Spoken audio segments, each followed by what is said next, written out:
Hello everyone, सभी दोस्तों को नमस्कार। आप सभी दोस्तों का अपने YouTube channel the knowledge success में स्वागत है। दोस्तों, चैनल को सब्सक्राइब करें और बेल आइकन को दबाएं।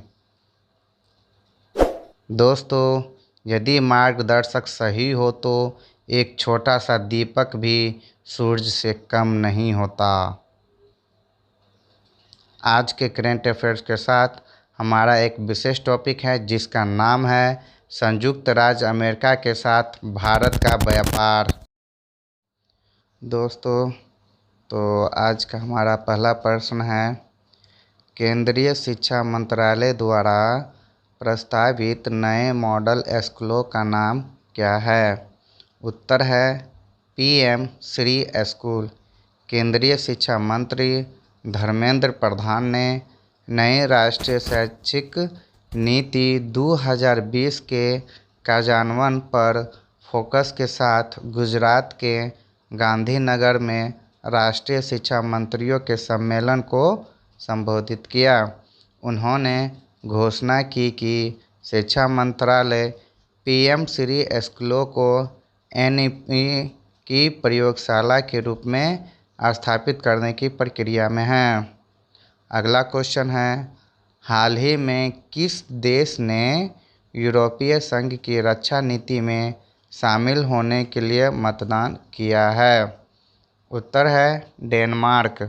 जनमत संग्रह कराने के बाद डेनमार्क यूरोपीय संघ की रक्षा नीति में शामिल होने जा रहा है।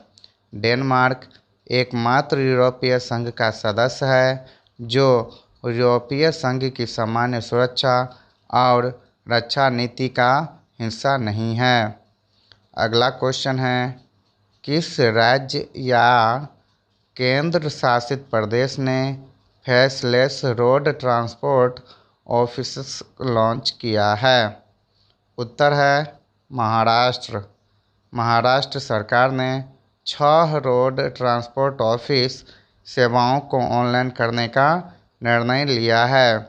जिन लोगों को अंतर्राष्ट्रीय ड्राइविंग लाइसेंस के लिए अस्थायी ड्राइविंग लाइसेंस या सत्यापन की आवश्यकता है, उन्हें ही आरटीओ में जाना होगा। महाराष्ट्र का परिवहन विभाग 80 ऑनलाइन सेवाएं प्रदान करता है और अब 6 और सेवाओं को इसमें शामिल किया गया है। अगला क्वेश्चन है, भारत ने किस देश के साथ रक्षा सहयोग के लिए विजन स्टेटमेंट पर हस्ताक्षर किए? उत्तर है इजरायल। भारत और इजरायल ने भविष्य में रक्षा सहयोग को मजबूत करने के लिए एक विजन स्टेटमेंट अपनाया। इस वक्तव्य ने दोनों देशों के बीच 30 साल के राजनयिक संबंधों को चिन्हित किया। केंद्रीय रक्षा मंत्री राजनाथ सिंह और उनके इजरायली समकक्ष ने नई दिल्ली में द्विपक्षीय वार्ता की। दोनों नेताओं ने रक्षा सहयोग और वैश्विक और क्षेत्रीय रक्षा परिदृश्य पर चर्चा की। इजरायल ने हाल ही में अंतर्राष्ट्रीय सौर गठबंधन के अनुसमर्थन के साधन पर हस्ताक्षर किए। अगला क्वेश्चन है, हर साल विश्व साइकिल दिवस कब मनाया जाता है?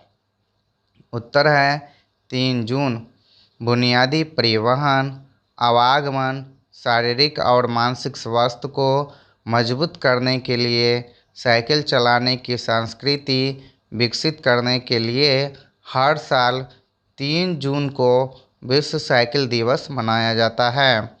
केंद्रीय युवा मामले और खेल मंत्री अनुराग ठाकुर ने विश्व साइकिल दिवस 2022 के अवसर पर दिल्ली के मेजर ध्यानचंद स्टेडियम से एक राष्ट्रव्यापी fit India freedom rider cycle rally का शुभारंभ किया। दोस्तों, हमारा आज का विशेष टॉपिक स्टार्ट हो रहा है जिसका नाम है संयुक्त राज्य अमेरिका के साथ भारत का व्यापार।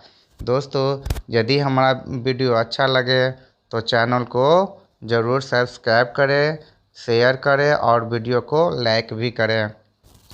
तो हमारा आज का टॉपिक है संयुक्त राज्य अमेरिका के साथ भारत का व्यापार। हाल ही में वाणिज्य और उद्योग मंत्रालय ने आंकड़े जारी किए, जिससे पता चलता है कि अमेरिका ने वर्ष 2021-22 में भारत के शीर्ष व्यापारिक भागीदार बनने वाले चीन को पीछे छोड़ दिया है। भारत से अमेरिका को निर्यात होने वाले प्रमुख वस्तुओं में पेट्रोलियम, पॉलिश किए गए हीरे, दवा उत्पाद, आभूषण, फ्रोजन झींगा शामिल है, जबकि अमेरिका से आयातित प्रमुख वस्तुओं में पेट्रोलियम, कच्चे हीरे, तरल प्राकृतिक गैस, सोना, कोयला, अपशिष्ट, बादाम आदि शामिल हैं। आंकड़ों से पता चला है कि वर्ष 2013-14 से वर्ष 2017-18 तक और वर्ष 2020-21 में भी चीन भारत का शीर्ष व्यापारिक भागीदार था। चीन से पहले यूएई भारत का सबसे बड़ा व्यापारिक साझेदार था। दोस्तों, अब हम लोग इनके प्रमुख बिंदुओं पर चर्चा करेंगे। तो पहला है अमेरिका के साथ द्विपक्षीय व्यापार। अमेरिका और भारत के बीच द्विपक्षीय व्यापार 119.42 बिलियन अमेरिकी डॉलर 2021-22 के अनुसार हुआ, जबकि वर्ष 2020-21 में यह 80.51 बिलियन अमेरिकी डॉलर था। अमेरिका को निर्यात वर्ष 2021-22 में बढ़कर 76.11 बिलियन अमेरिकी डॉलर हो गया, जो पिछले वित्त वर्ष में 51.62 बिलियन अमेरिकी डॉलर था, जबकि 2020-21 में आयात लगभग 29 बिलियन अमेरिकी डॉलर से 43.31 बिलियन अमेरिकी डॉलर हो गया। अमेरिका उन कुछ देशों में से एक है जिनके साथ भारत का व्यापार अधिशेष है। वर्ष 2021-22 में भारत का अमेरिका के साथ 32.8 बिलियन अमेरिकी डॉलर का व्यापार अधिशेष था। इसी अवधि के दौरान चीन के साथ द्विपक्षीय व्यापार, तो वर्ष 2021-22 के दौरान चीन के साथ भारत का द्विपक्षीय व्यापार वर्ष 2020-21 के 86.4 बिलियन अमेरिकी डॉलर की तुलना में 115.42 बिलियन अमेरिकी डॉलर रहा। पिछले वित्त वर्ष 2021-22 में चीन को निर्यात मामूली रूप से बढ़कर 21.25 बिलियन अमेरिकी डॉलर हो गया, जो वर्ष 2020-21 में 21.18 बिलियन अमेरिकी डॉलर था। इसी में अगला पॉइंट है अमेरिका के सबसे बड़े व्यापारिक भागीदार बनने के कारक। भारत एक विश्वसनीय व्यापारिक भागीदार के रूप में उभर रहा है और वैश्विक फर्मों आपूर्ति के लिए चीन पर अपनी निर्भरता को कम कर रही है तथा भारत जैसे अन्य देशों के माध्यम से व्यापार में विविधता ला रही है। भारत एक Indo Pacific economic framework IPEF स्थापित करने के लिए अमेरिका के नेतृत्व वाली पहल में शामिल हो गया है एवं इस कदम से आर्थिक संबंधों को और बढ़ावा देने में मदद मिलेगी। सेवाएं के निर्यात के लिए अमेरिका लगातार भारत का सबसे बड़ा बाजार रहा है। हाल ही में अमेरिका को सामान की बिक्री के मामले में भी इसने चीन को पीछे छोड़ दिया, जिससे यह भारत का सबसे बड़ा द्विपक्षीय व्यापारिक भागीदार बन गया। भारत का कुल व्यापारिक निर्यात 2021-22 में रिकॉर्ड 418 बिलियन अमेरिकी डॉलर का रहा, जो केंद्र के लक्ष्य से लगभग 5% अधिक है और इसने पिछले वर्ष की तुलना में 40% की वृद्धि दर्ज की है। अब हम लोग चर्चा करेंगे भारत अमेरिका संबंधों की वर्तमान स्थिति के बारे में। तो भारत अमेरिका द्विपक्षीय साझेदारी में वर्तमान में कोविड-19 की प्रतिक्रिया, महामारी के बाद आर्थिक सुधार, जलवायु संकट और सतत विकास, महत्वपूर्ण एवं उभरती प्रौद्योगिकियां, आपूर्ति श्रृंखला अनुकूलन, शिक्षा, प्रवासी रक्षा एवं सुरक्षा सहित कई मुद्दों को शामिल किया गया है। भारत अमेरिका संबंधों की प्रगाढ़ता बेजोड़ है और इस साझेदारी के प्रेरक तत्व भी अभूतपूर्व दर से बढ़ रहे हैं। भारत अमेरिका के मध्य यह संबंध अद्वितीय बना हुआ है क्योंकि यह दोनों स्तरों रणनीति, अभिजात वर्ग के साथ साथ लोगों से लोगों के स्तर पर संचालित होता है।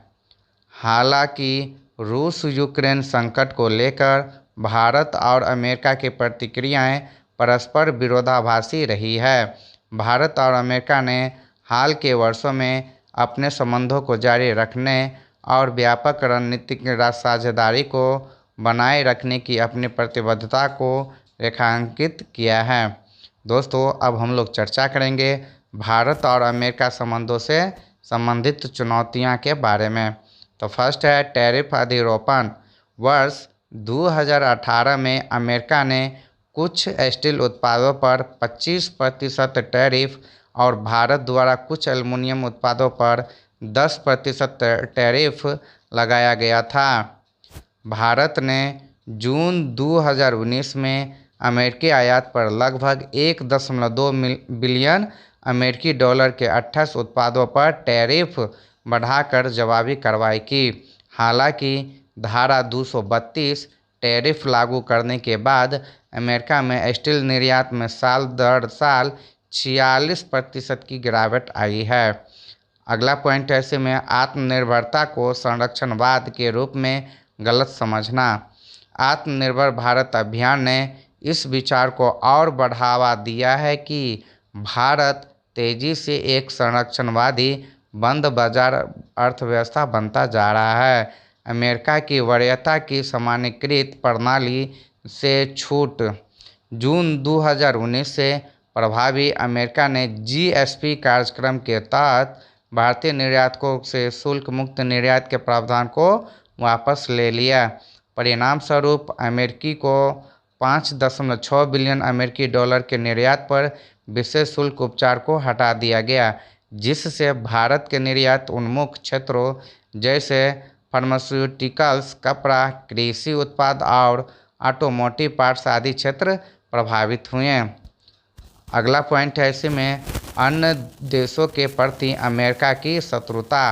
भारत और अमेरिका के बीच कुछ मतभेद भारत अमेरिका संबंधों के प्रत्यक्ष परिणाम नहीं हैं, बल्कि ईरान और रूस जैसे तीसरे देशों के प्रति अमेरिका की शत्रुता के कारण है, जो कि भारत के पारंपरिक सहयोगी देश हैं। भारत अमेरिका संबंधों को चुनौती देने वाले अन्य मुद्दों में ईरान के साथ भारत के संबंध और रूस से भारत द्वारा S-400 की खरीद शामिल है। भारत के रूस से दूरी बनाने के अमेरिका के आह्वान का दक्षिण एशिया की यथास्थिति पर दूरगामी परिणाम हो सकता है। अगला पॉइंट है इसी में अफगानिस्तान में अमेरिका का नीति। भारत अफगानिस्तान में अमेरिका की नीति से भी चिंतित है क्योंकि अमेरिका इस क्षेत्र में भारत की सुरक्षा और हितों को खतरे में डाल रहा है। थैंक्स फॉर वाचिंग दोस्तों। यदि वीडियो अच्छा लगे तो चैनल को सब्सक्राइब करें, लाइक करें और दोस्तों के बीच शेयर करें।